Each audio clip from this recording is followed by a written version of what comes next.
Welcome to Season 3 of the Spotlight series, Don't Just Survive, Thrive. Season 1 was launched to help people through the pandemic by talking to a variety of experts about topics such as psychology, finance, and health.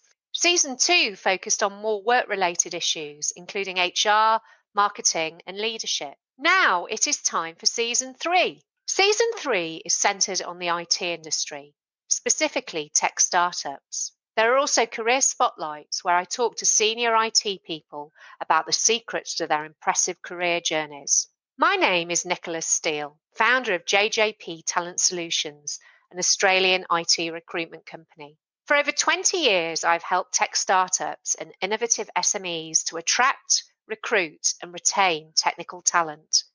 I hope you enjoy listening.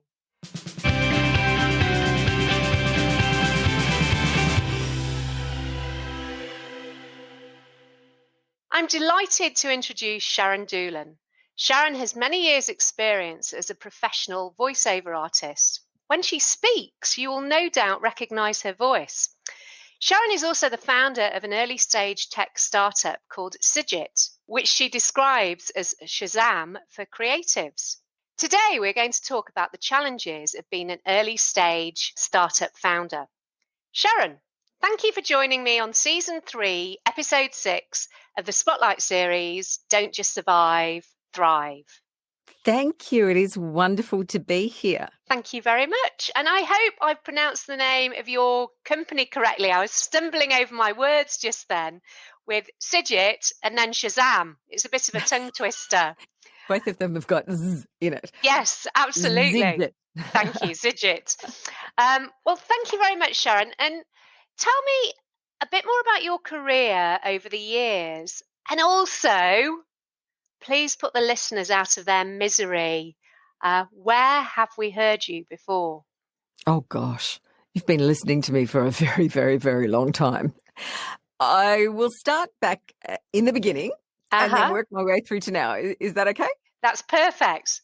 Great. Okay. Well, as a teenager, I was on stage in amateur theatre and I loved it. I loved being able to entertain people and make them happy, even just for a moment.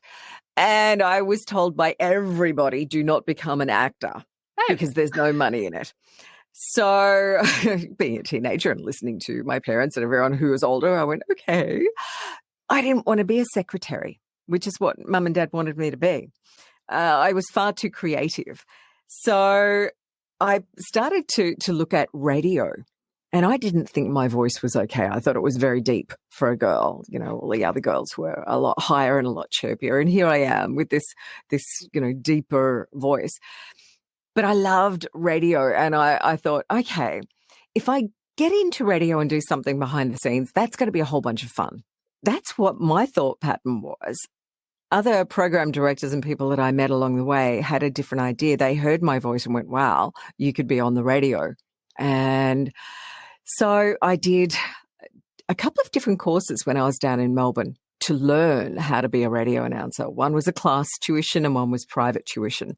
So let me say, when I got out of those, I thought I knew everything. Oh. I did not. Like I was top of the class and loved it. It was just, it was such a magical world. But I soon found out I knew nothing. And I left Melbourne, came to Brisbane because back then there was a radio station that was fairly new called FM 104. Nowadays you would know it as Triple M, but it was FM 104 Triple M. And they were looking for a female announcer, which back in the 80s was a rarity. Very, very, very rare to find any female on the radio, let alone doing a solo gig. And even nowadays, 30 odd years later, it's still very rare to find a solo female announcer holding her own show. But that's what they were looking for back in 1984. So I jumped on the back of my boyfriend's motorbike. He came from Melbourne up to Brisbane and said, hi, I'm here. I want the job. Wow, that's amazing. And I did. Well, it took about 6 months of training in my own time, coming to the radio station every single moment that I had free to train and train and train and train and train. Ted Seymour and Bill Reiner were absolutely wonderful. Plus all of the announcers that were there, they helped me no end. And they gave me advice and feedback, and it was wonderful. But for 6 months, I did extra training. And eventually I got on air. And it was just a completely other world. And I stayed on air on radio for 18 years. Everything you could possibly imagine. See, I started out doing Midnight to Dawn at FM 104, but I changed radio stations over the years. I did every single shift you could possibly imagine, different formats, from talkback right through to music, rocky jockey, through to, pop and, old time country, the whole kit and caboodle. So had a lot of experience in radio, 18 years. But radio changed, and it became networked. It became less about the listeners and more about the network. And I didn't like that. I really didn't, because I think radio is very much a one-to-one kind of medium. So in 2001, I left radio. And as far as I was concerned, I was going to leave radio behind completely. Well, that story's changed. I'll get to that in just a moment. In 2001, I left radio to do voiceovers completely, working for myself. And I did that, from 2001 until now. So all around Australia, all around the world, I am hired for doing voiceovers, everything from radio and TV commercials through to on-hold messages, explainer videos, audiobooks, animation, documentaries, corporate videos, you name it. I'm heard on it. But most recently, to put you out of your misery, yes, when the coronavirus hit, I am the voice that was telling you to wash your hands and to make sure that you had hand hygiene and to cover your face when you were sneezing. So, authorised by the Australian Government Canberra. So that's where we know you. Yes. Yeah, absolutely. I described you as the voice of the coronavirus, but I'm not quite right with regards to that.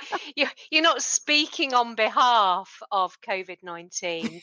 Well, a friend of mine, when I told him that I was the voice of the federal government's ad campaign, he looked at me and he grinned and he said, "Yep, I knew the coronavirus was a redhead." Oh my goodness, how rude is that?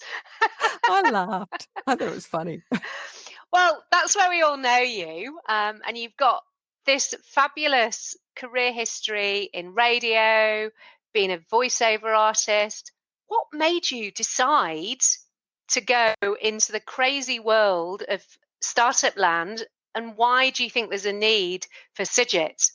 Okay, I've always been entrepreneurial anyway. I was one of the first people in Australia and certainly in Brisbane and to set up my own studio at home. But I've always been entrepreneurial, even when I was a kid, coming up with solutions to problems that I could see out in the marketplace. And it's something that's a whole bunch of fun for me. But as far as Zijit is concerned, the industry for voiceovers is a wonderful industry. There's a lot of people, unfortunately, who are coming into the industry and they have no training, or more to the point, they have about a weekend of training and think that they can go out and be a voiceover artist because, it's easy. I just talk into a microphone and I can make money. So for people like myself who, see, I regard my career in radio, because I was reading ads for the radio stations that I work for. I regard that very much as an 18-year apprenticeship. So I kind of earned my stripes. Someone doing a weekend workshop has not earned their stripes, and they know that. So what's happening, and particularly now with the lockdown, and people are frantic, and I get this, they're frantic to make money. So they have a microphone, plug it into their computer and say, "Hey, I'm a voiceover artist." Well, no, you're not. And they're actually doing a lot of harm to the industry, not only for themselves, but for businesses that they're doing the voiceovers for and for the industry as a whole. they're driving the prices down. So what you've got is a lot of people who, hey, I'm a voiceover artist. Haven't been doing this for very long, so I'm just going to charge you $5, and that's going to be fine. So it's not fine. It might be $5 for you as a little part-time gig, but it actually really does hurt the industry. And that was one of the reasons why I wanted to do something for the entire industry. But I took a half a step back and I decided that, or actually more to the point, I could see that the problems that were occurring for the voiceover industry were occurring for all of the people in the creative industries. And that is, give you the example, and this is why we've got the Shazam example. Okay, IMDb is the Internet Movie Database. So at the end of every single movie, you have a list of credits of all of the people that worked on that movie, everyone, not just the actors. And all of that information goes into IMDb. Then on the other side of the coin, you've got Shazam, and that identifies music, takes you across to a page where you can read more information about the artist that you're interested in. You can even buy the music if you want. At the moment, there is nothing like that for the creative industries, and that's where Zijit sits. So we've got a database where all of the information is going to be stored, and we also have the app that can identify. So imagine you're sitting at home on your couch and you're watching TV and an ad comes up, and it's a very, very clever ad. And you think, wow, who did that? Well, click the app, like Shazam, and it will tell you all of the people that were involved in the creation of that particular ad. Now, it could be one person who's created the whole thing, or it could be 1,000. But out of curiosity, if you wanted to find out who it was, you could click the button and find out. And even further, you could go into profile pages for each of the people. So if you've got a copywriter, as an example, and you're thinking, wow, I could do with a copywriter for my own ad campaign, who did that? That was really clever. You can contact them and say, hey, saw your ad, such and such. Are you available? I'd like to hire you to do some copywriting for me. And that's amazing. That kind of thing does not happen right now in the industry at all. As soon as any one of us finishes a job, that's it. It goes out the door and we get no recognition whatsoever for it. This means that you get recognition forever for it. So 40 years down the track, wouldn't it be nice to have a phone call from some millennial saying, hey, Grandpa, I saw your ad on YouTube. That's really cool. Oh, that would be hilarious. It would. And it's giving credit to the people who are doing the work. So I think that nowadays is really important because we're all freelancers, or a majority of us are freelancers, and we're working from home. So we don't get the chance to meet. This is another way of networking within the job. Like you see the job when it's finished and it's like, oh, yeah, Nicola, you're the copywriter on this one. I could pick up the phone or I could email you and say, hey, you and I worked on the same project. That was really cool. Wanted to say thank you. So at the moment, that can't happen because no one knows. And yeah, because people will recognize your voice, but they won't be able to know where you came from, so to speak, when they think, I know her. Yeah. Like they might recognize my voice, but they don't know who I am. So give you an example for the coronavirus ads.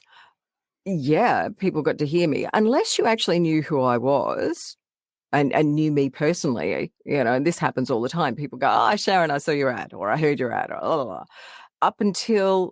Quite literally up until you and I met a couple of weeks ago, you would not have known that I was the voice for any of those ads. No. And how would you, if you'd wanted to find me, how could you have found me? Well, you found me, Sharyn, because you sent me a LinkedIn invite as the voiceover artist and the voice for the coronavirus ads, and I was so curious that I accepted it and then said hello.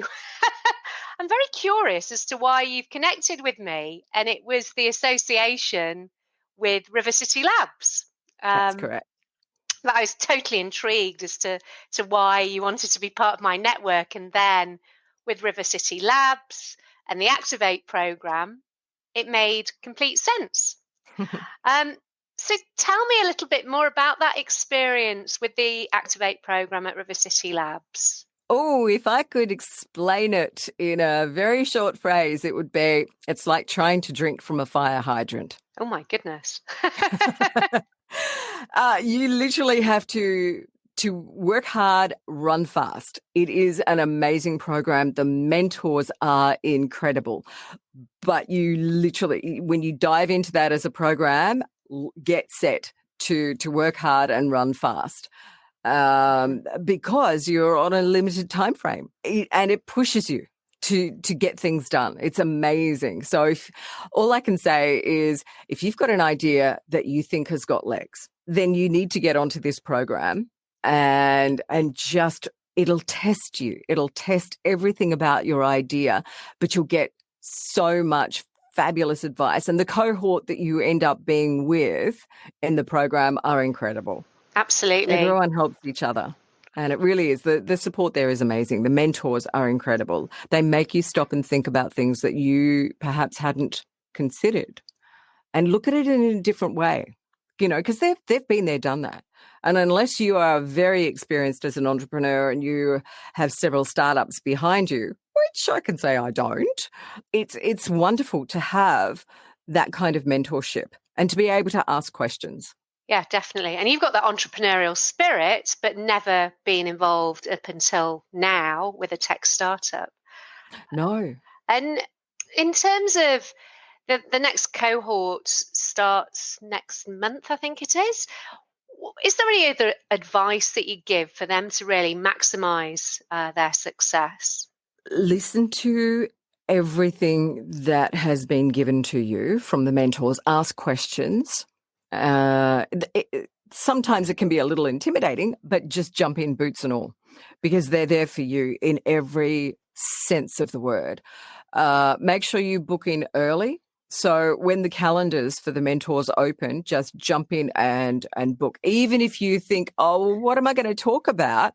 Just book, because you will have something to talk about, guaranteed. Absolutely. So jump in, head first, boot first, you said, and totally absorb yourself in the whole process. Get set. It is going to be a very fast run. And as I said, if I could put it into one phrase, it's like trying to drink from a fire hydrant. Wow. So apart from drinking from a fire hydrant, what would you say are, and not obviously literally, what would you say have been the main challenges as an early stage tech startup founder? For me, the frustration there's in trying to find the tech to start off with, trying to meet people who are developers that can, one, understand what I need to do. Because here's the thing, I kind of figured that if you're a developer, you can write code. Well, yes, but I didn't realize that they were so nuanced. And someone who writes code for iOS, for Apple, doesn't write code for Android. Yeah. And that's probably the biggest lesson that I had to learn up front. It was like, oh, okay, you're that specific. Gee, I didn't know that. And then you've got front-end developers and you've got back-end developers. So everyone is nuanced into their own specific area. Whereas I need, this is again something that I had to learn, I need a full-stack developer. And I actually need a full-stack developer that's got interest in audio as well, which means even more work. So that for me was a big lesson. And before coronavirus hit, I was going to all kinds of meetups to try and meet and talk to technical people. I have since discovered that there are some places, some online places that you can meet and have conversations with developers, which does make life a whole lot easier. But it's a vertical learning curve. I didn't know this. I had to learn it. And it's been interesting as a journey to start to delve into the tech world. But that would have been my first challenge, because what I want to develop is so comprehensive and so tech heavy, because it's not just the app. Then there's the platform that goes with that, with everyone's profile pages and with all of the additional features that I want to be on that platform. Really that's comprehensive, and it's quite a lot of work.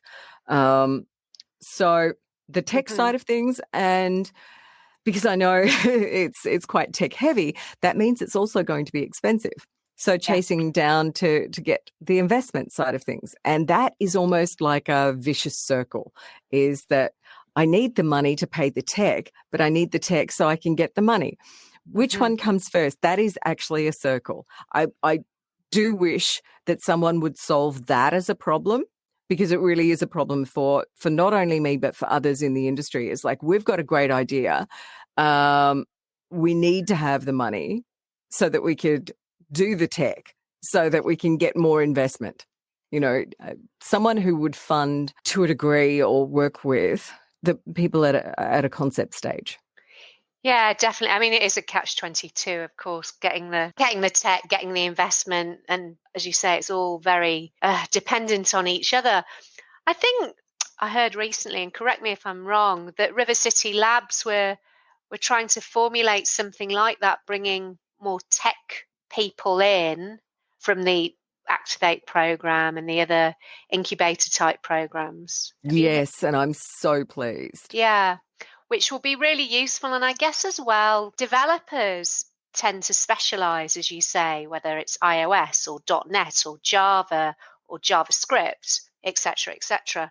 And you almost need a wide view then going into a narrow view. So needing possibly not just one person, but someone overarching, and then people actually at the grassroots doing the work, but it's getting the investment for them to do that. But you need the tech person first, because half of what you just said, most people who are not from a tech point of view, certainly myself, hey, I'm a voiceover artist. How am I going to know how to write code and what platforms is code going to be written in?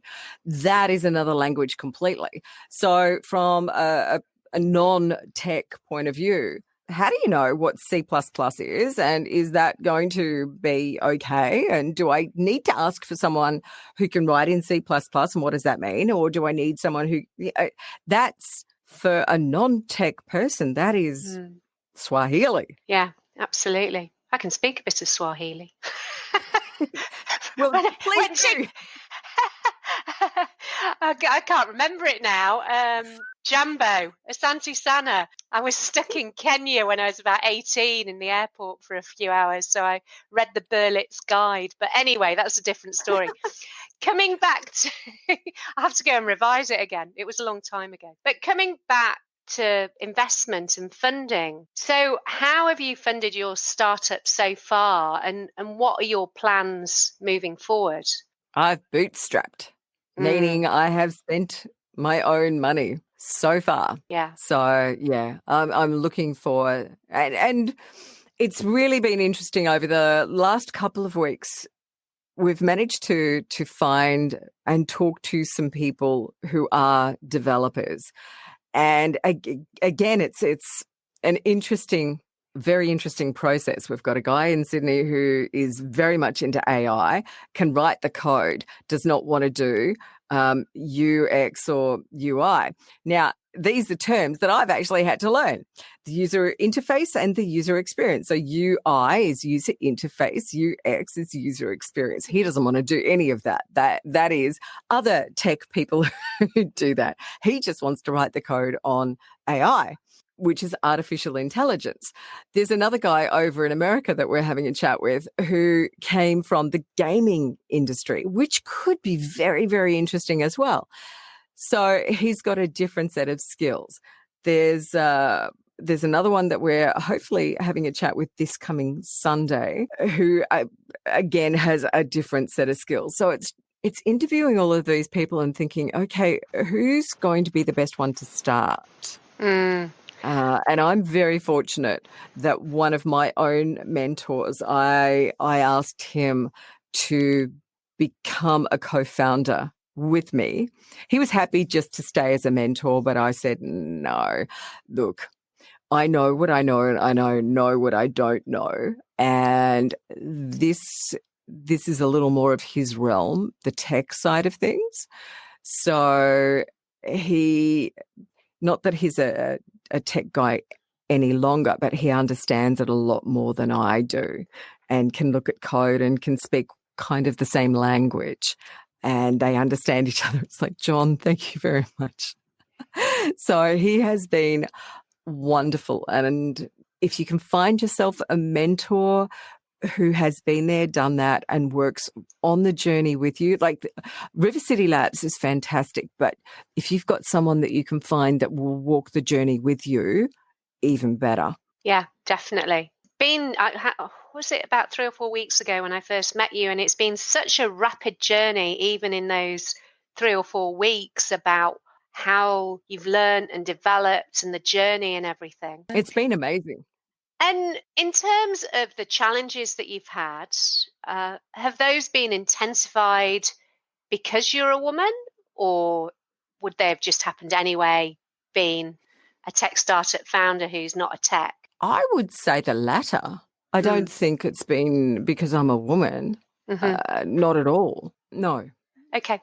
It sounded a bit like a leading question because it's a yes or no question. The reason I asked is because I'm doing quite a bit of research about women in tech, and how, according to the ACS Deloitte Digital Pulse report, there's only 29% of the workforce are in tech. So I'm uncovering and asking questions with regards to that. And then the future. So what are the plans for Zijit over the next 6-12 months and well into the future? Okay, with Zijit, what I'd like to see and what I'm personally aiming for with Zijit is to have the MVP, which is the minimum viable product, out by the end of January. And for me, the minimum viable product is going to be the app, but it's only going to start with the audio side of things. Now, as I've said, I want all of the people who work in the creative industries to be identified, to have this clickable list of credits. That's what I want. But to quote the story of of Amazon, the guy that started out Amazon, if you take a look at their logo, Amazon, it's got an A and it's got a Z in there. Underneath the A, pointing to the Z, is an arrow, a curved arrow. So that's from A to Z.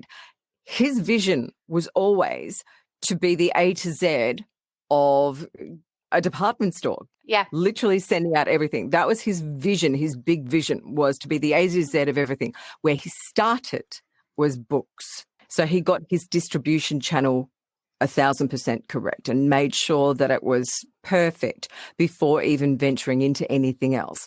So taking a lesson out of that and learning from other people, I don't need to reinvent the wheel. I will start with audio. I'm already a voiceover artist. I'm already in the community, and I already know a stack of other voiceover artists and audio engineers. So that is going to be my book. Your niche, and get it really, really right. And then, like Amazon did with the books, and then go further, widen your reach there.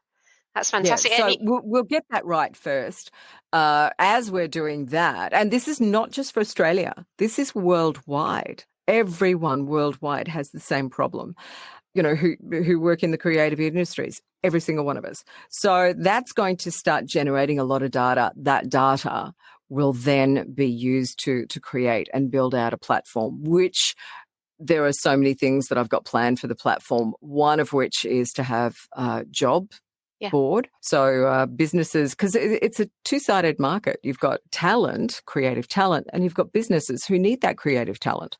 So they can come onto the platform and they can post jobs. But what I'd also like to see is going back to what I was saying before about newbies and hobbyists coming into the marketplace and saying, hey, I'm a voiceover artist, I can charge $5. Or, hey, I'm a copywriter and, I can bash out some words because it's really easy. I'd like to have a career path that's built into the platform. So instead of newbies and hobbyists feeling like they've done a weekend workshop and now they're left to their own devices. So that's when they start going into the marketplace and saying, oh, I'm just going to charge you $5 because I'm learning. Well, no, come onto the platform. We can put you out into the marketplace to businesses that really want someone who's cheap. That's okay. They're going to know that you are beginning and you are learning. So there is a win-win. You want a cheap person? Great. You want to learn? Great. We'll match you. But being on the platform as well, you've got other experienced people. So I want to see us as the professionals offer guidance, offer mentoring to help people who are the newbies and who are hobbyists and wouldn't mind taking this further. Give them advice, give them help so that they can do it properly. That way they don't harm the jobs that I'm going for. We help them through in this career path.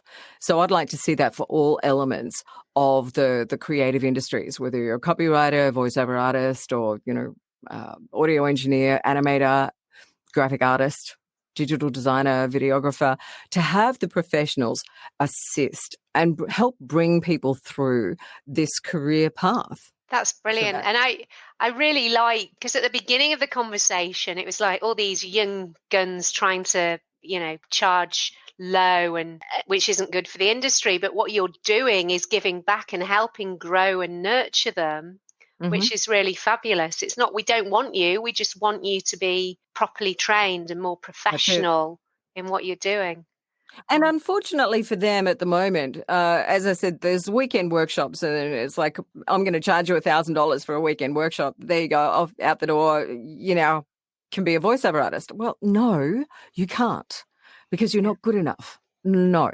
But that's unfortunately what is happening in the marketplace. No, I don't like it, and most other people don't like it.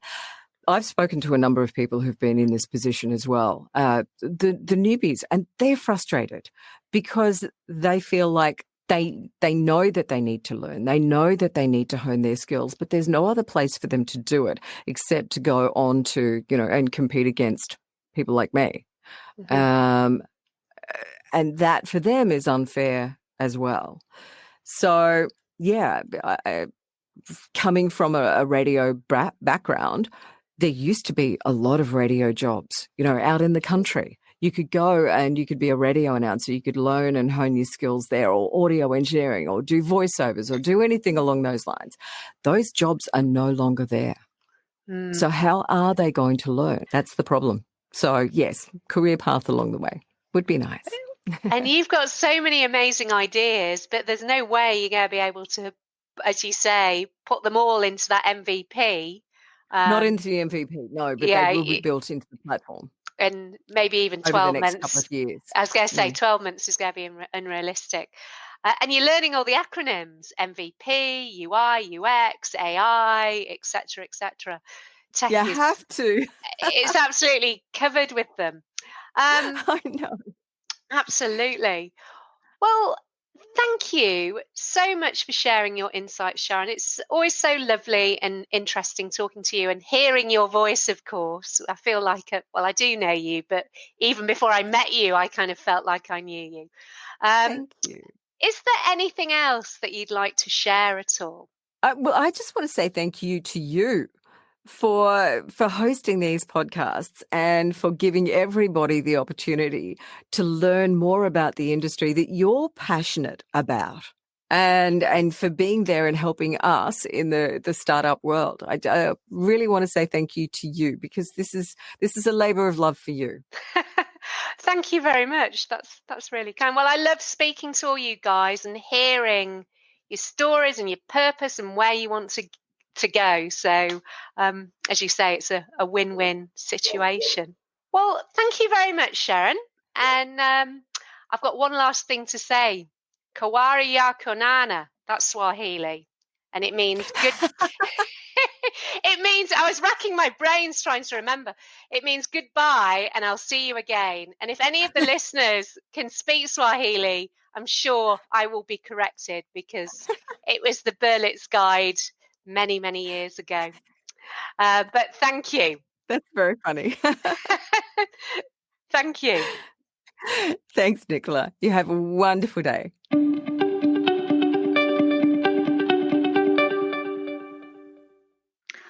hope that you enjoyed this episode.